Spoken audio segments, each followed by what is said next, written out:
Bhuvana's creative. உங்களுக்கு தெரியாதது இல்லைங்க, ஆனாலும் என்னோடய ஸ்டைலில் எப்படி ரவை உப்புமா செய்யலான்னு பார்க்கலாம் வாங்க. தாச்சியில் எண்ணெய் ஊற்றிட்டு தேவையான அளவு கடுகு உளுந்தம்பருப்பு சேர்த்து அதை பொரிய விடுறோம்.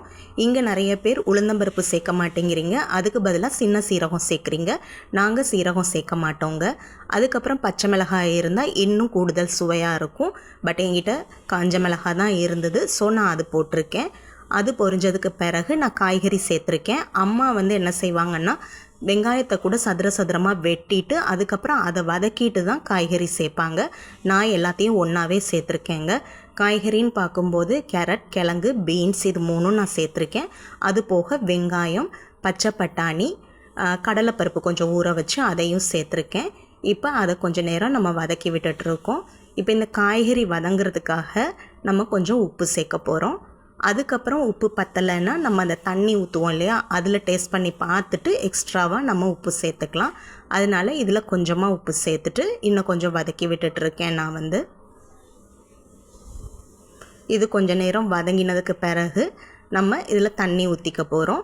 தண்ணி என்னை பொறுத்த வரைக்கும் நான் கண்ணளவு தாங்க, எனக்கு அப்படி தான் என்னால் செய்ய தெரியும். ஸோ நான் அது மாதிரி கண்ணளவுக்கு நான் தண்ணி ஊற்றியிருக்கேன்.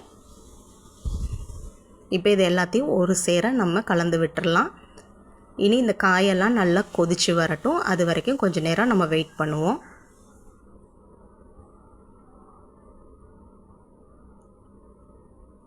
இப்போ பார்த்திங்கன்னா நல்லா காயெல்லாம் வெந்து வருது.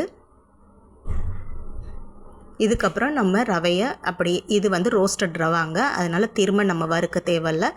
இப்போ நம்ம அதை அப்படியே சேர்த்துட்டே வர்றோம்.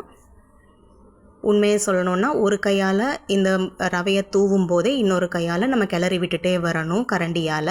பட் நான் கேமரா ஹேண்டில் பண்ணுறதுனால நான் கொஞ்சம் அப்படியே செஞ்சுட்டு அதுக்கப்புறம் ரெக்கார்டிங்கை ஸ்டாப் பண்ணிவிட்டு அதுக்கப்புறமா நான் கலந்து விட்டுருக்கேன்.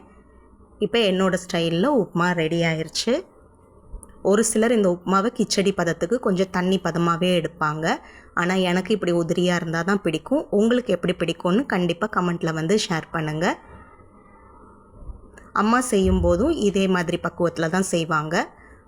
ஆனால் அம்மா செஞ்சாங்கன்னா இன்னும் ரொம்ப டேஸ்ட் அதிகமாக இருக்கும். இதில் கண்டிப்பாக கடைசியாக நம்ம நல்லெண்ணெய் சேர்த்துக்கணும். நான் நல்லெண்ணெய் சேர்க்கலை, அதுக்கு பதிலாக நான் சன்ஃப்ளவர் ஆயிலே தான் நான் ஊற்றியிருக்கேன். நீங்கள் நல்லெண்ணெய் இருந்ததுன்னா நல்லெண்ணெயை ஊற்றி விரகிக்கோங்க.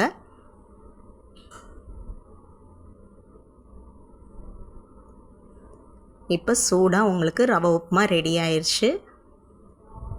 டேஸ்ட் பண்ணி பார்ப்போம். நீங்களும் டேஸ்ட் பண்ணிவிட்டு நல்லா இருந்தால் கமெண்ட் பண்ணுங்கள். தேங்க்யூ.